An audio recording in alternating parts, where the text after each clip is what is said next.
조정훈의 이판사판 강수영의 2바구 2부 돌아왔습니다. 오마이뉴스 조정훈 기자와 함께하는 조정훈의 이판사판 정치 이슈와 지역 정치의 뒷 이야기를 나눠보는 시간입니다. 어서 오세요. 안녕하십니까, 조정훈입니다. 네, 반갑습니다. 우리 바쁘신 조 기자님 항상 함께해 주셔서 감사하고요. 오늘 이야기는 또 홍 시장님 이야기네요. 네. 아마 홍 시장 이야기를 빼면 별로 할 얘기 없는 것 같아요. 워낙 독보적이시라서 참 재밌습니다. 네, 그래요. 홍 시장님이 최근 개인 SNS와 인터뷰에서 종교에 관한 키워드가 어쨌든 종교 키워드가 들어가는 이야기를 많이 하고 계십니다. 그렇죠. 부처님 오신 날에도 SNS를 통해서 최근 대구 일각에서 벌어지고 있는 종교 갈등을 우려합니다라면서 대구 대연동 이슬람 사원 건립 갈등에 대한 이야기를 했고요. 대구 북구 대연동 이슬람 사원 건립 갈등 이건 참 오랫동안 이어져 왔고 소송도 참 길게 갔던 건데 지금도 갈등이 심하잖아요. 어떤 상황입니까? 상당히 심하죠. 지금도 아마 건물을 지었으면 좀 여러 번 지었을 것 같아요.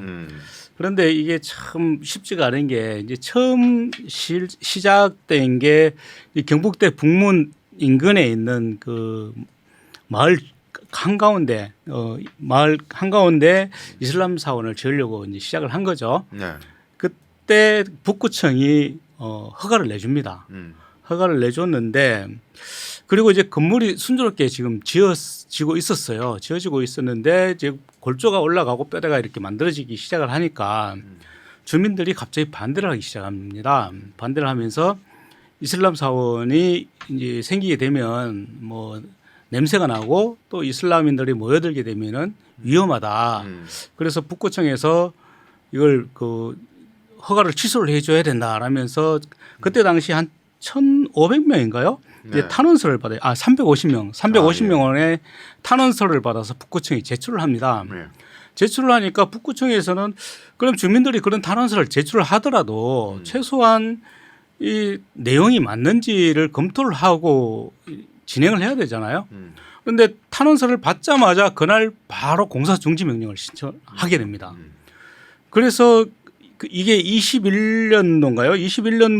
21년인데 지금까지 이제 계속 끌어오게 된 거죠. 네. 그 사이에 대법원에서는 건물을 짓는데 아무런 문제가 없으니까 건물 짓게 그대로 둬야 된다라고 판단을 했고 그럼에도 불구하고 주민들은 공사를 방해하기 위해서 뭐 삼겹살 파티를 한다거나 수육을 삶아서 먹는다거나 아니면 그 공사장 입구에 돼지머리를 갖다 놓고 족발을 갖다 놓기도 하고 있습니다. 지금도 제가 얼마 전에 갔다 오니까 이제는 아예 그 냉장고를 하나 갖다 놨더라고요. 냉장고 안에 이제 돼지 머리하고 족발을 넣어놓고 바깥에는 돼지 머리 모양의 이제 인형을 하나 세워놨더라고요. 거기에 그 위법 소지가 있거든요. 예, 그렇죠. 음식물 그렇게 동물 그 사체를 네. 길거리에 놔두는 행위 자체가 위법 소지가 아마 있어서 냉장고를 마련하시고 근데 이게 인형을 갖다 놓으신 게 아닌가 싶은데. 위법 소지가 있으면은 이제 이게 문제가 돼야 되잖아요. 그런데 이게 작년부터 계속 이런 문제가 발생해 오고 있는데 작년 12월부터 이 문제가 발생을 했단 말이에요. 그런데 북구청은 그때 당시에 이걸 빨리 치워줘야 되는데 이거 주민들의 물건이기 때문에 우리가 손을 못 댄다 이러면서 그냥 방치를 했어요. 방치를 하다가 지금은 이제 사실 날씨가 더워지고 이제 이게 썩으면서 악취가 나잖아요. 그렇죠. 그러니까 이제 냉장고 안에 넣어놓은 것 같은데 아직까지도 북구청에서는 이 문제에 대해서 좀 방치를 하고 있지 않나 이렇게 보여지는 거죠. 이거 정말 어려운 문제인 게 우리가 사회 갈등이 발생했을 때 네. 정리가 안 되면 협의가 안 되면 최종적으로 가는 게 법으로 가는 거고 그렇죠. 법으로 가서도 계속 싸우다가 1심, 2심 다 불복하고 나는 인정 못해 하다가 최종적으로 가는 데가 대법원이잖아요. 네. 근데 대법원에서 판결이 났는데도 그래도 난 안 돼. 싫어. 이래버리면 이제 갈등이 해결이 안 되는 거죠. 그렇죠. 지금 그 상황이 그죠. 네, 딱 그 상황인 네. 거고 북구청도 할 수 있는 게 없는 거고 네. 뭐 대체부지 마련을 하니 많이 뭐 다른 곳에 짓게 해주니 많은 아이디어들이 이때까지 나왔습니다만은 다 뭐 사실상 숲으로 돌아가고 그렇습니다. 참 답답한 상황인데요. 지금 그런 상황에서 이제 홍준표 시장이 지난 27일이었죠. 5월 27일 이제 부처님 오신 날 앞두고 이제 그 내 종교가 존중받기를 원한다면 다른 종교도 배척하지 말아야 된다 이런 내용의 이제 페이스북에 글을 올리게 되죠. 네. 그리고 또 그 다음 날인가요? 28일에도 이제 이슬람의 뿌리는 기독교와 같다라면서 이제 다시 페이스북에 글을 올렸습니다.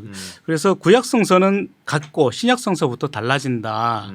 그리고 이슬람은 수니파와 시아파로 나누어지는데 지금 그 대부분은 그 온건 수니파이고 그리고 강성 시아파는 0.1%도 안 된다 이렇게 얘기를 하면서 테러리스트라는 극단적인 이슬람은 시아파 중에서 그 0.1%밖에 안 되기 때문에 우리가 이걸 그 존중을 해줘야 된다 이런 얘기를 했습니다. 또 이제 그 이후에 지난 30일이었죠. 5월 30일 날 기자간담회에서도 이제 비슷한 얘기를 했는데요.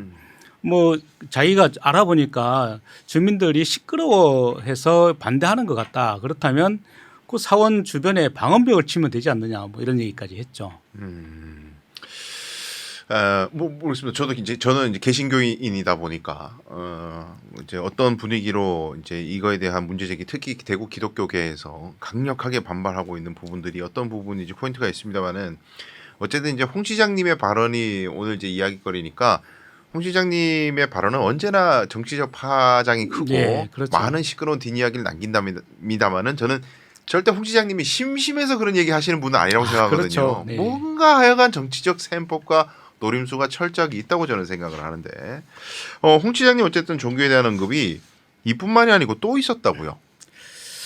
예, 그렇죠. 그 지난 30일 날 이제 이것과 관련된 얘기를 하면서 몇 년 전에 한 벌써 3년이 넘었죠. 코로나 때문에 대구가 굉장히 힘들었지 않습니까? 네. 굉장히 힘들었는데 그때 당시에 코로나가 전파된 게 신천지 교인들에 의해서 굉장히 확산이 많이 됐단 말이에요. 이 때문에 당시 권영진 시장이 신천지에 책임을 묻겠다라고 해서 소송을 진행을 했지 않습니까? 그런데 이제 이날 그 홍 시장은 신천지 그 교인들도 대구 시민인데 대구 시민들인데 어떻게 책임을 물을 수 있겠느냐 이런 얘기를 한 거죠. 그러면서 1심에서 승소를 하든 아니면 패소를 하든 보고 패소를 만일 패소를 하게 된다면 그 항소는 하지 않겠다 뭐 이런 얘기를 했죠. 네. 그 사건의 대구시 변호사가 접니다. 그렇습니다. 근데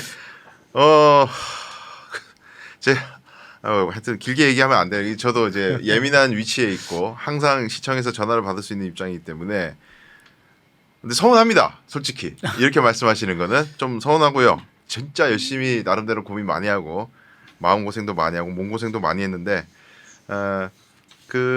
이거를 시장지 쪽 변호사님들이요. 다 소송에서 활용을 하세요. 네, 그렇죠. 권 시장님도 이런 뉘앙스의 말씀하셨다가 신천지 교인들도 피해자다. 그런 말씀하셨다. 그대로 신천지 측 소송 대리인께서 재판에서 말씀하셨는데, 근데 하나만 제가 말씀드리면 이 민사소송은 신천지 예수교회 단체와 그 대표인 총회장 이만희에 대한 소송이지 신천지 신도들 개인에게 책임 묻는 게 아니거든요. 그 단체가 이 전염병 확산에 있어서 어떤 잘못을 했다라는 것을 나름대로 사실관계들과 증거들을 기반으로 해서 문제 제기를 하는 거지 개별 신도들 병 걸렸는데 왜 죄인 취급하냐 그거 아니거든요. 근데 신천지 쪽에서의 대응 방법이 그런 프레임으로 다가오고 있어요. 항상 뭐 병 걸린 게 죄냐? 개개인들이 잘못했다는 게 아닌데 그걸 또 우리 어쨌든 시장님께서 그분들 뭐 의도는 어떤지 모르겠습니다. 하여튼 그분들의 논리를 강화시켜 줄 수도 있는 말씀을 하신 거는 좀 서운합니다. 어쨌든 그게 아닌데. 그러니까 쉽게 얘기하면 이런 거잖아요. 우리가 달을 보기 위해서 손가락을 가리키는데 네. 달을 보고 얘기를 해야 되지 않습니까? 그러면 그런데 손가락을 보면서 얘기를 한단 말이에요. 네. 그러면서 네 손가락이 잘못 가리키고 있어. 아니면 네 손가락이 가리키는 것은 달이 아니야. 이렇게 얘기를 해버린단 말이에요. 그럼 주제에서 벗어날 수밖에 없죠. 지금 홍 시장이 얘기하는 게 이런 게 아닌가 싶기도 합니다. 홍 시장님 발언의 근거가 대구 시정 뉴스에 나온 발언이라고 제가 들었는데 맞나요? 그게 어디에서 발언하신 겁니까? 예, 기자간담회에서 그 얘기를 했었고 네. 그 얘기를 한 걸 대구 시정 뉴스가 그대로 영상을 찍어서 네. 유튜브에 올렸죠. 아. 예, 유튜브에 올렸고 이 부분이 이제 그 일부 언론에 나가기도 했었고 예. 또 이 부분만 잘라서 또 영상으로 지금 유튜브에서 볼 수도 있습니다. 그러니까 뭐 어떤 그 특정 언론의 왜곡이라든지 그럴 가능성은 없는 거라고 봐야겠네요. 그 영상 자체가 그렇죠. 나왔다면은. 예, 그렇죠.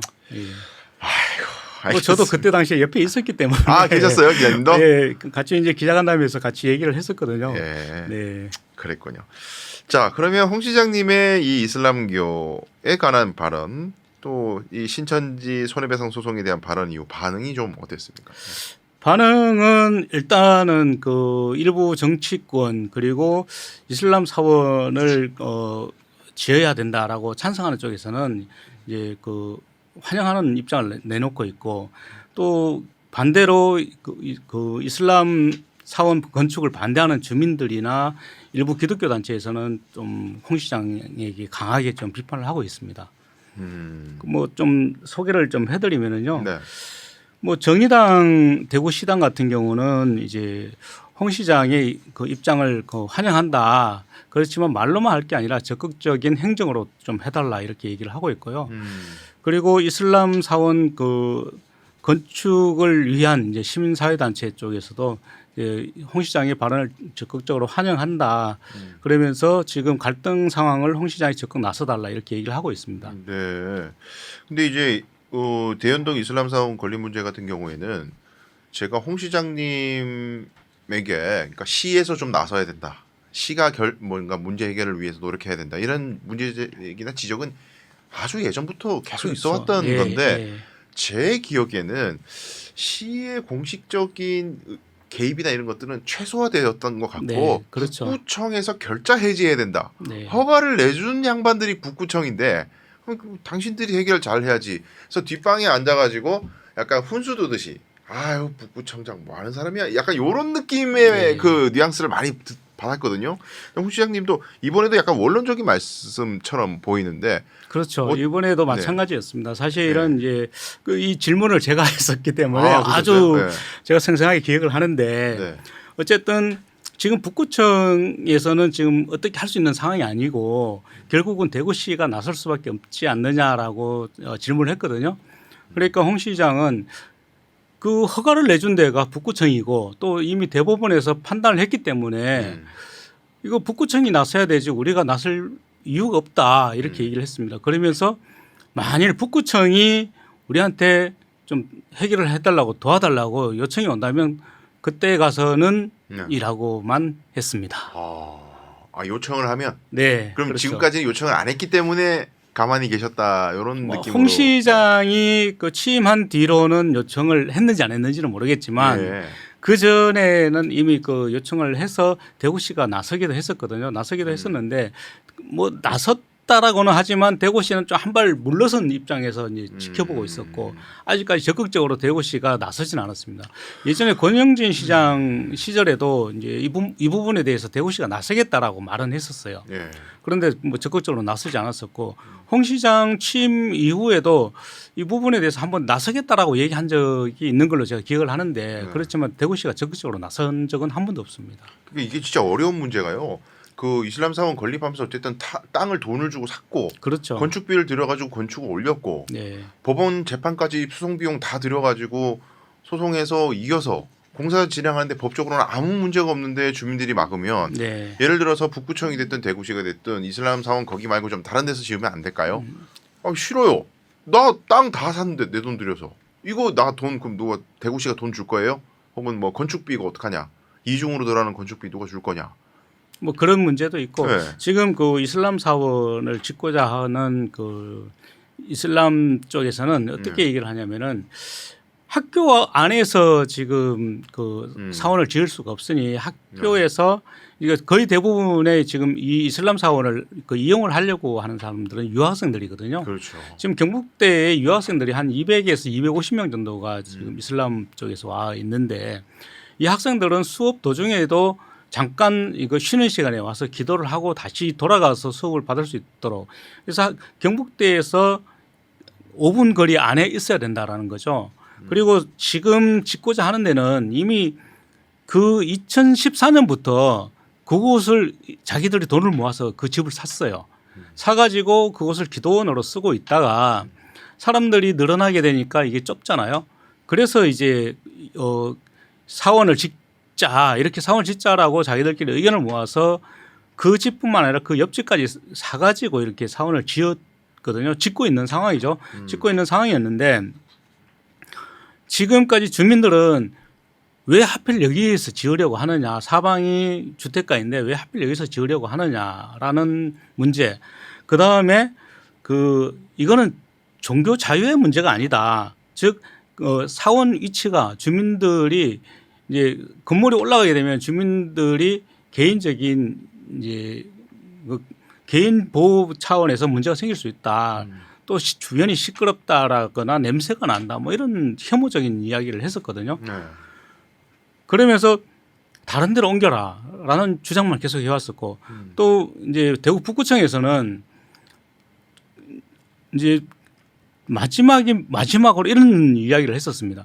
그러면은 이 사원을 지금 이 사람들이 절대로 그만한 위치를 지금 못 찾고 또 어차피 다른 데 가더라도 주택가로 들어갈 수밖에 없는 그 위치라면은 그 거리 위치라면 주택가로밖에 들어갈 수 없는데 그럼 그런 위치를 찾지를 못하고 있으니 그러면 이 사원 주변에 있는 주택가들을 그 북구청에서 매입을 하겠다 이렇게 주장을 그 얘기를 했었는데 이 주민들은 우리는 또 이 집을 절대로 팔지 않겠다 이렇게 얘기를 했었고요. 그리고 이제 한 달 전쯤인가요? 이제 그 백왕식 북구청장이 경북대 총장을 찾아갔습니다. 네. 총장을 찾아가서 그 경북대 안에 땅을 일부만 제공을 해준다면은 건물을 북구청에서 지어주겠다. 북구청에서 예산을 들여서 지어주고 그 땅을 지금 있는 짓고 있는 그 땅을 북구청이 수용을 하겠다 이렇게 얘기를 했었는데 그 부분도 이제 경북대에서 거절을 했습니다. 그래서 북구청에서는 지금 교육부에다가 이 문제를 좀 해결을 해달라 이렇게 얘기를 하고 있는 상황입니다. 예.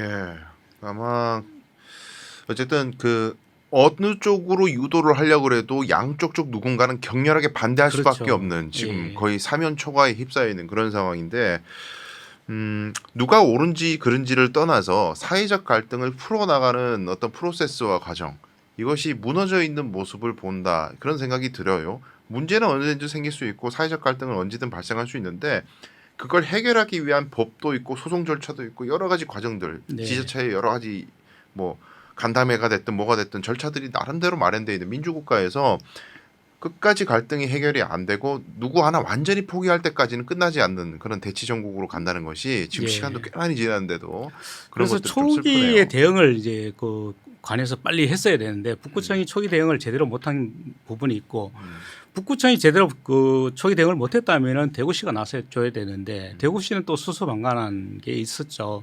그래서 지금까지 이렇게 왔는데 이 문제를 사실 풀기는 상당히 어렵습니다. 그런데 지금 홍준표 시장이 벌써 3년이나 지났는데 뜬금없이 와서 종교의 자유는 허용을 해줘야 되고 이슬람 차원도 쉽게 해줘야 된다라고 한 이유가 있을 거 아닙니까? 그렇죠. 왜 그런 이야기를 이제 와서 그렇게 했을까?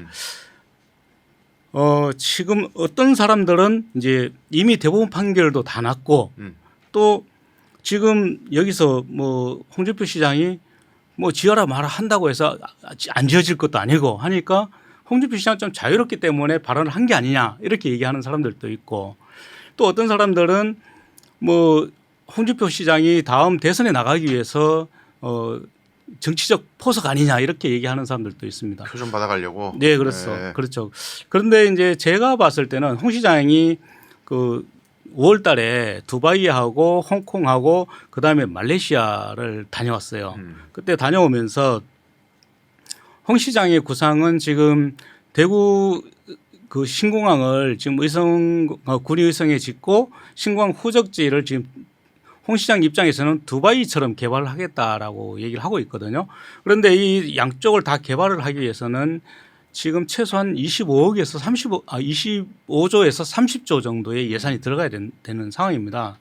그런데 이 예산을 지금 끌어올 수 있는 방안이 없잖아요. 대구시가 그만큼 돈이 있는 것도 아니고. 네. 그러다 보니까 결국은 오일머니를 끌어와야 될 수밖에 없는 상황입니다. 오일머니를 끌어오기 위해서는 어쨌든 대구시가 지금 이슬람 사원도 제대로 해결 못 해주면서 오일머니를 끌어올 수 있는 상황이 아니잖아요. 그래서 오일머니를 끌어오기 위한 하나의 제스처가 아니냐 이거는 제 생각입니다. 그럴 수도 있겠네요. 네. 근데 어쨌든 그 특히 오수 기독교 뭐 정통 기독교계에서는 그 어떤 이슬람계 자본이 지역 사회에 투자되는 것 자체가 마트 하나 들어오는 것도 네. 굉장히 거부 반응이 심하기 때문에 이 부분에 대해서 앞으로 일이 본격적으로 진행이 만약에 기자님 말씀하신 대로 된다면 사회적 갈등이 또 굉장히 심화될 가능성이 있어 보이고 근데 그걸 풀어나가는 정치력 이게 어느 정도 발휘될 수 있을지 귀추를 좀 주목해야 될 것 같은데요. 오늘도 어쨌든 좋은 소식 가져오셨는데 조 기자님 뵐 때마다 직접 이렇게 취재하신 뒷이야기 해주니까 너무 좋아요. 예. 아무래도 이제 직접 옆에서 이야기를 듣고 또 제가 질문을 했기 때문에 그러니까요. 그나마 이제 머릿속에 이제 조금 들어 있으니까 예.